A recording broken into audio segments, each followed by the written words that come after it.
तो hello guys, I am pi back. तो आज हम बात करेंगे माय होम हीरो के एपिसोड 2 के बारे में। तो लेट्स बिगिन।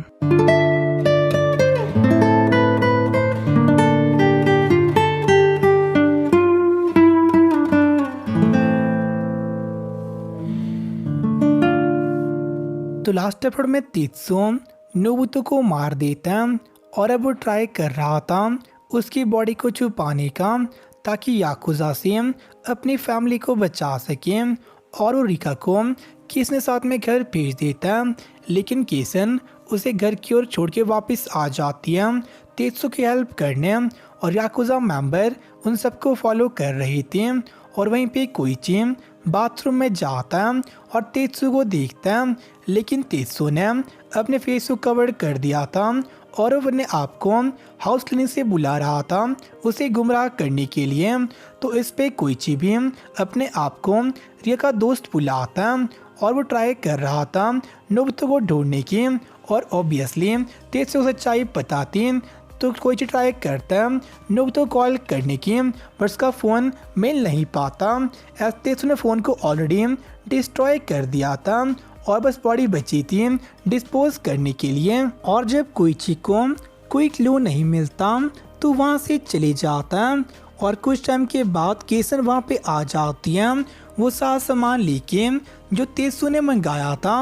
और तेत्सु प्लान कर रहा था बाथ टब को पॉट में कन्वर्ट करके उसमें नोबुतो की बॉडी को कुक करने का। एज जब मीट को कुक करते हैं उससे वाटर निकल जाता है, जिससे मीट और छोटा हो जाता है। तो उसकी बॉडी को बार बार सिमर के जितना हो सके उसे थोड़ा करना चाहता था। और इसके बाद वो केसन को घर के लिए भेज देता है ताकि रिया के साथ में रह सके। और वो खुद अपनी प्रोसेस शुरू कर देता है बाथ टब को पॉट में कन्वर्ट करने का। और इसके बाद वो बॉडी को सिमर करना स्टार्ट कर देता है और इससे बॉडी इतनी छोटी हो जाती है कि सूटकेस में आ जाती है। और इस सब के बाद तेत्सुओ जो बाकी टूल्स थे उन्हें ठिकाने लगाता है और सूटकेस को लेके अपने घर आ जाता है। और घर पहुंच के तेत्सुओ रिया को मना करता अभी के लिए उसके अपार्टमेंट जाने को और उसे कहता है कुछ दिनों के लिए घर से कॉलेज जाने को। और रिका मान जाती है और वो फाइनली चिरअप कर देती है। और बहुत टाइम के बाद वो स्माइल और अपने आप को एंजॉय कर रही थी। और तेत्सु चाहता कि वो तीनों इसी तरह पीसफुली रह सकें। और इसके बाद हम देख रहे तेत्सु सही से सो नहीं पाता, ऐसे नाइटमेयर्स आ रही थी जो उसने मर्डर किया था उस चीज़ की वजह से। और नेक्स्ट दिन तेत्सु घर से निकल रहा था बाकी बची बॉडी को ठिकाने लगाने के लिए, बट तभी केसन उसे रोक लेती है और उसे बताती है कि कल उसने घर के बाहर एक गाड़ी पार्क थी जिसे उसने कभी भी वहाँ पे पहले नहीं देखा था। और ये बात क्लियर थी कि याकुजा उन सब पे नज़र रख रही थी। तो इस पे केसन एडवाइस करती है उन्हें कुछ टाइम के लिए शांत रहना चाहिए। बट तेत्सु देखना चाहता था कि लोग कैसे रिएक्ट करेंगे। तो सूटकेस को गाड़ी में डाल के निकल जाता है, लेकिन वो गाड़ी उसे फॉलो नहीं करती। तो ये बात क्लियर थी कि उसके बजाय रिया को मॉनिटर कर रही थी। तो तेत्सु एक सुपरमार्ट जाता है और वहाँ पे टूल्स और सप्लाईज लेता है ताकि बॉडी को डिस्पोज कर सके। बट वहीं पे कुछ लोग उसकी गाड़ी के पास आके सूटकेस को खोलते हैं, बट उसमें बॉडी नहीं बल्कि उसके कपड़े थे। और इस चीज़ से कोइची और बाकी सभी मेंबर्स बहुत ज़्यादा कंफ्यूज थे और उन्हें समझ नहीं आ रहा था वहाँ पे क्या चल रहा था। और जब तेत्सु वापस आता है उसे पता चल जाता है कि किसी लोगों ने वो सूटकेस को खोला था। तो इस चीज़ से वो बहुत ज़्यादा डर जाता है, बट अपने वो काम डाउन करके केसन को मैसेज करता है कि वो प्लान को चेंज करने वाले थे, क्योंकि याकुजा ने उसे सूट के साथ देख लिया था बट फिर भी उसे दूर से फॉलो कर रहे थे। तो एक चीज़ ऑब्वियस थी कि उन्हें कोई आइडिया नहीं था कि नोबुतो मर चुका है और फिलहाल वो बस उसे ढूंढ रहे थे। और तेत्सु घर पहुंच जाता और उनने प्लान्स चेंज कर लिए थे। तो डिसाइड करता बॉडी को उनके रूम में ही डिस्पोज करने का। और वो प्लान कर रहा था माइक्रोब्स को यूज़ करके बॉडी को डिकम्पोज करने का।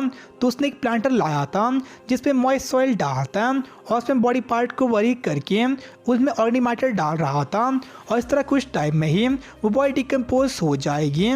लेकिन तभी रिका रूम में आ जाती है, बट उसे लगता है कि लोग प्लांट्स लगा रहे थे, तो उन्हें कहती है प्लांटर के बजाय प्लांट्स यार्ड में लगाने को, जिसमें उनकी मदद करेगी। और कुछ टाइम वो तीनों जाते यार्ड में प्लांट्स को लगाने के लिए, और वहीं पे कोइची एक और याकुजा मेंबरशिप को भेजता है उन्हें डिस्ट्रैक्ट करने के लिए, और सेम टाइम पे वो खुद बैक डोर से उन्हें घर में चले जाता है और शिगो बाहर उन्हें डिस्ट्रैक्ट कर रहा था सर के बारे में झूठ बोल के।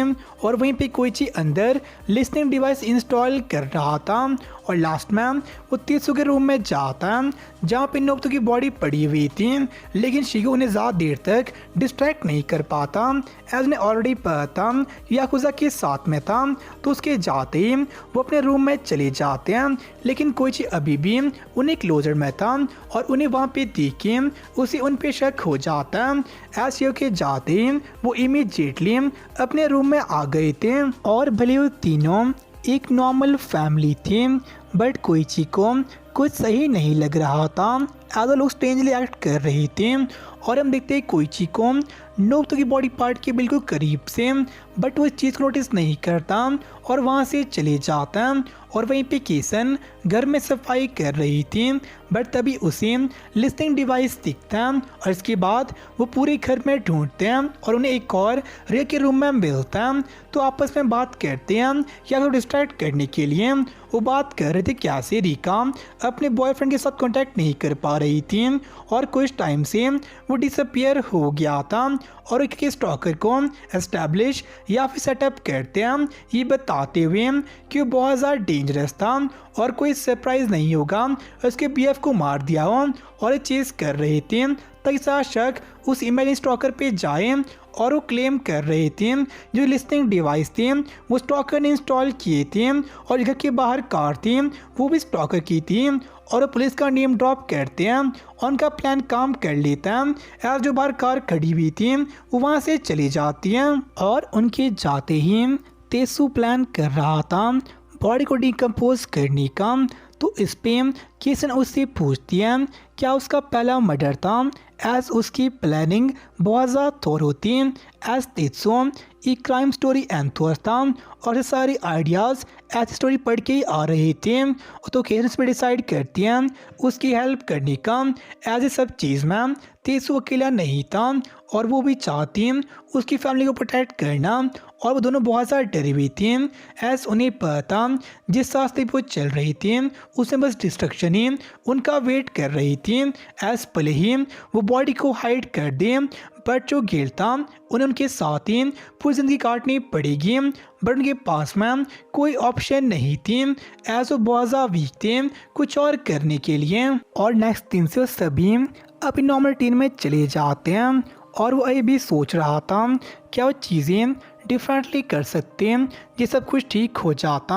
और रात को तेत्सु अपने ऑफिस से वापस आ रहा था, बट तभी कोइची और भाई कुछ लोग उसे स्टन कर देते हैं, और वहीं पे घर में उसकी पत्नी को भी कुछ लोग किडनैप कर देते हैं, और इसके साथ ही एपिसोड यहाँ पे एंड हो जाता है। तो आज का एपिसोड भी काफ़ी सही था एज हम तेत्सु को जो प्लानिंग कर रहा था बचने के लिए, बट याकुजा भी अपनी प्लानिंग कर रही थी, तो उसे प्लानिंग चेंज करनी पड़ रही थी, बट लास्ट में उन्हें भगा के बॉडी को डिस्पोज कर देते हैं, और साथ में वो दोनों इस्टेब्लिश करते एक इमेजिनरी स्टॉकर को, और सारा शक उस पर जा रहा था, और शायद इसी लास्ट में उन्हें किडनैप किया गया था उस स्टॉक के बारे में पूछने के लिए। और हम पूरी चीज़ में देखते हैं उसकी पत्नी को जो बिल्कुल साथ देती है, और वो इस चीज़ सरप्राइज या फिर ज़्यादा डरी हुई नहीं थी, जिसके बारे में हम उसकी बैक स्टोरी में पता चलेगा जो शायद ही इस सीजन में कवर हो। तो आपसे मिलते हैं हम नेक्स्ट में, तब के लिए बाय सरा। फील करो खुद को उड़ने लगा मैं आसमान में।